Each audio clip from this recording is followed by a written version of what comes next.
दोस्तों देखिए, थोड़ा छोटा सा टॉपिक है। एक दिन रात बड़ा छोटा कब होता है? संक्रांति या विषुव, इक्विनॉक्स। संक्रांति को इंग्लिश में बोला जाता है सोल्स्टाइस और विषुव को इक्विनॉक्स बोला जाता है। तो एक छोटी सी टॉपिक है जो कि इसे इम्पोर्टेंट क्वेश्चन मतलब कि एग्जाम्स में पूछ देते हैं, इससे रिलेटेड क्वेश्चन पूछ देते हैं। तो आइए थोड़ा सा देख लेते हैं हम लोग क्या होता है। तो 21 जून मतलब कि 21 जून को उत्तरी गोलार्ध में भारत में कर्क रेखा पर सबसे बड़ा दिन और सबसे छोटी रात होती है, और इसी तिथि को दक्षिणी गोलार्ध में मकर रेखा पर ऑस्ट्रेलिया में सबसे बड़ी रात हो जाएगी और सबसे छोटा दिन हो जाएगा। ठीक है, 21 जून को तो उत्तरी गोलार्ध भारत में कर्क रेखा पर सबसे बड़ा दिन और सबसे छोटी रात, और इसी तिथि को मतलब कि 21 जून को ही दक्षिणी गोलार्ध में मकर रेखा पर ऑस्ट्रेलिया में सबसे बड़ी रात होगी और सबसे छोटा दिन होगा।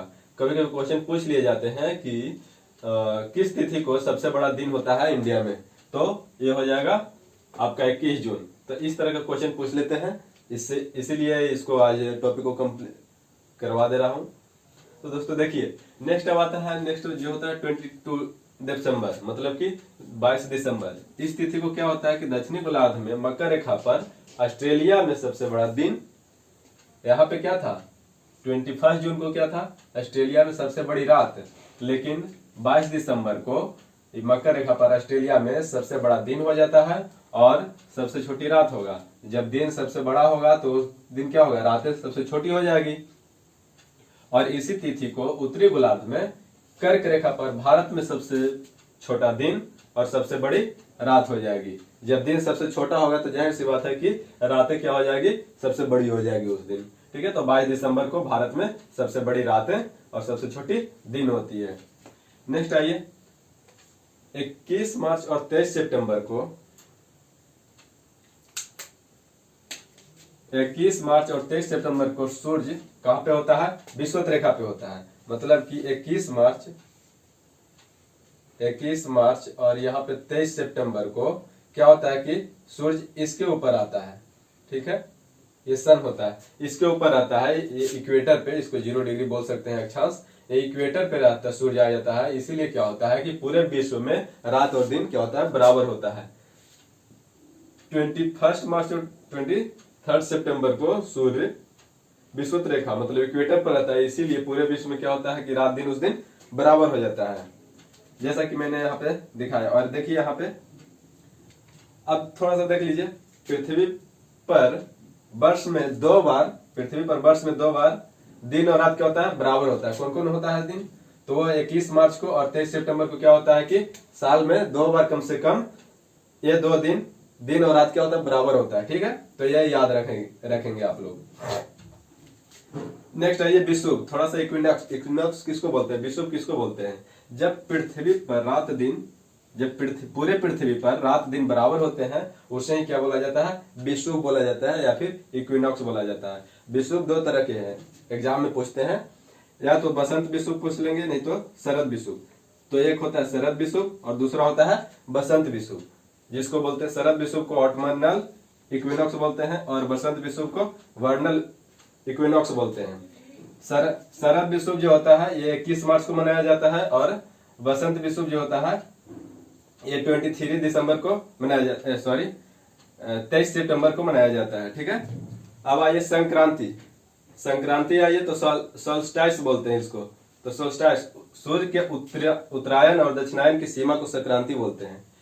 कोई सूर्य है तो क्या होता है ना कि सूर्य जैसे घूम रहा है, ठीक है, तो ये मकर रेखा पर जाता है। जब मकर रेखा से इधर विषुवत रेखा की ओर आएगा तो ये क्या होगा, सूर्य दक्षिणायन की ओर जा रहा है। ठीक है, और उत्तरायण का मतलब क्या होता है, उत्तरायण का मतलब होता है कि ये उत्तर की ओर जाएगा सूर्य। ठीक है, मतलब कि 22 दिसंबर से सूर्य उत्तरायण जाने लगता है और 21 जून से सूर्य दक्षिणायन आने लगता है, तो उसी को बोलते हैं हम लोग संक्रांति। मतलब कि 21 जून को कर्क संक्रांति मनाया जाता है और 22 दिसंबर को मकर संक्रांति मनाया जाता है। जो कि मकर संक्रांति हम लोग को कहते हैं कि दही चूड़ा का वक्त आ गया है। ठीक है, तो मकर संक्रांति ये होता है। तो इंडिया में जोर शोर से मकर संक्रांति मनाया जाता है। और बसंत विषुव जो होता है 21 मार्च को मनाया जाता है, और शरद विषुव जो होता है ये 23 सितंबर को मनाया जाता है। तो ये छोटी सी टॉपिक थी, ज्यादा कुछ नहीं। क्वेश्चन पूछ लेते हैं कि शरद विषुव कब होते हैं, तो 21 मार्च को हो जाएगा। अगर बसंत विषुव पूछेगा तो ये 23 सितंबर को हो जाएगा। इस फिगर को कम से कम अपने माइंड में रखिएगा, ठीक है, कि कर्क संक्रांति कब होता है, शरद विषुव, बसंत विषुव और मकर संक्रांति। तो देखिए यहाँ पे 3-3 माह का मतलब कि गैपिंग होता है। जैसे 21 जून है, 21 जून के 3 महीने बाद होता है सितंबर, मतलब कि 23 सितंबर को ये आ जाएगा, शरद विषुव में आ जाएगा। अब यहाँ से इस टाइप को मान के चलिए, जैसे ये है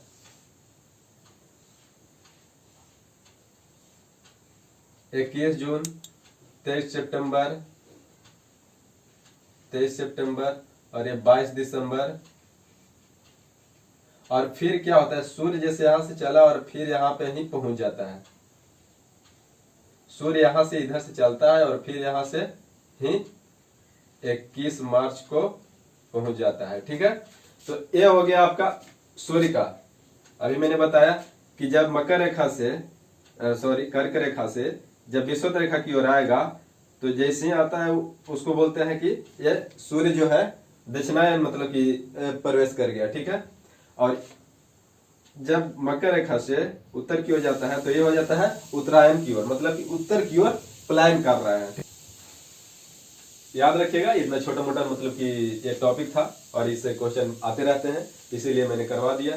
तो दोस्तों चलिए ठीक है, मिलते हैं हम लोग, देख लेते हैं, इससे इंपॉर्टेंट कुछ क्वेश्चंस निकल के आएंगे जो कि आप लोग, ठीक है, आप लोग के एग्जाम के लिए ज्यादा फायदेमंद होगा। तो दोस्तों आइए यहाँ पे टॉप 10 क्वेश्चन देख लेते हैं। तो पहला क्वेश्चन है, अंतरराष्ट्रीय तिथि रेखा कितने डिग्री देशांतर रेखा को कहा जाता है। तो अब इसको करवा देता हूँ। अंतरराष्ट्रीय तिथि रेखा जो है कितने डिग्री देशांतर रेखा को कहा जाता है, तो ये कहा जाता है 180 डिग्री देशांतर रेखा को कहा जाता है।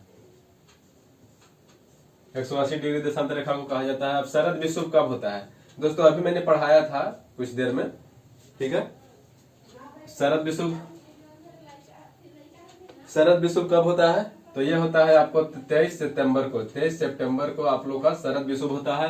भारत में सबसे छोटा दिन कब होता है, तो भारत में सबसे बड़ा रात जब होगा तो भारत में सबसे छोटा दिन होगा, तो ये होता है 22 दिसंबर को। 22 दिसंबर को क्या होता है, भारत में सबसे छोटा दिन होता है, क्योंकि 22 दिसंबर को सबसे बड़ी रात होती है भारत में, ठीक है। कर्क रेखा पर सबसे बड़ा दिन, मतलब कर्क रेखा भारत से गुजर रहा है, ठीक है। तो भारत में सबसे बड़ा दिन कब होता है, तो ये भी होता है 22 दिसंबर को। आप लोग का सबसे बड़ा दिन 22 दिसंबर को नहीं, भारत में सबसे बड़ा दिन कब होता है, तो 21 जून को होता है। इसका मतलब कि कर्क रेखा पर सबसे बड़ा दिन कब होगा, तो 21 जून को होगा। मकर रेखा पर सबसे छोटी दिन, मतलब कि सबसे छोटा दिन कब होगा, मकर रेखा पर सबसे छोटा दिन, मकर रेखा पर सबसे छोटा दिन कब होगा, इसका मतलब कि जब रातें क्या होगी, सबसे बड़ा होगा, तो यह होता है 21 जून को होता है, ठीक है। कब होता है, तो 21 जून को होता है, ठीक। भारत में प्रधान मध्य देशांतर रेखा कहाँ से गुजरती है, तो भारत में प्रधान मध्य देशांतर रेखा जो गुजरती है ये इलाहाबाद गुजरती है, तो इलाहाबाद के नैनी से, ठीक है। इलाहाबाद में नैनी एक जगह है, वहां से गुजरती है, ठीक। ग्लोब पर 180 डिग्री देशांतर रेखा को एक ही दिखाया गया है, ठीक है, लेकिन जबकि मानचित्र पर कितना दिखाया गया है, 2 दिखाया गया है। अपितु का मतलब लेकिन वास्तविकता में वह एक ही है, ठीक है। तो इसको ध्यान में रखिएगा आप लोग, वास्तविकता में क्या है, 180 डिग्री देशांतर रेखा एक ही है, ठीक। भारत में सुदूर पूर्वी तथा भारत के सुदूर पूर्वी तथा सुदूर पश्चिमी बिंदु के बीच लगभग कितने मिनट का अंतराल है, तो ये 116 मिनट का अंतर है, 116 मिनट का अंतर है। फादर ऑफ फिजिक्स, तो फादर ऑफ फिजिक्स किसको बोला जाता है, तो यह बोला जाता है न्यूटन को। और दोस्तों नेक्स्ट क्वेश्चन, 10वां नंबर क्वेश्चन है, पृथ्वी और सूर्य के अधिकतम दूरी को क्या कहा जाता है और यह घटना कब होता है। दोस्तों ये क्वेश्चन मैं बताऊंगा नहीं, आप लोगों को कमेंट बॉक्स में कमेंट करके आंसर देना है इसको, ठीक है। तो दोस्तों चलते हैं अब नेक्स्ट वीडियो के लिए इंतजार कीजिए, अगले वीडियो के लिए इंतजार कीजिए, मिलते हैं नेक्स्ट वीडियो में। अगर वीडियो अच्छा लगा हो तो लाइक कीजिए, कमेंट कीजिए और सब्सक्राइब कीजिए। और अपने दोस्तों में शेयर करते रहिए। Thank you.